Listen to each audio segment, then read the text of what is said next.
tark etmoqda. 10 kishi bo'lib qoldik. Endi tushunarli nima deyapti Ismoilov, bo'ldi, boshqa gapim yo'q deyapti Islom Ismoilov. Tarvas berilsa kerak, chunki tashqari deydi. Endi bunisi ko'p. Nima bu do'stlar? So'nggi umid bo'ldi deb baholandi. Hakamga topshirmoqda Ismoilov.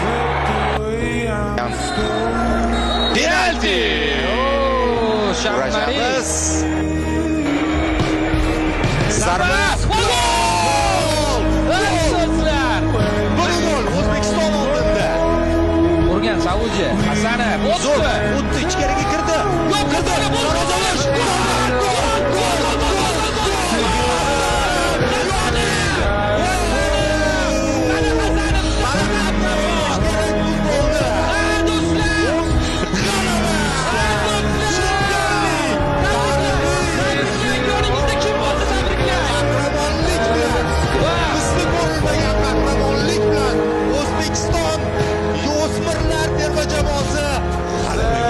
Voy do'stlar, qanday tarix yozildi bu futbolchilar, boshqacha futbolchilar.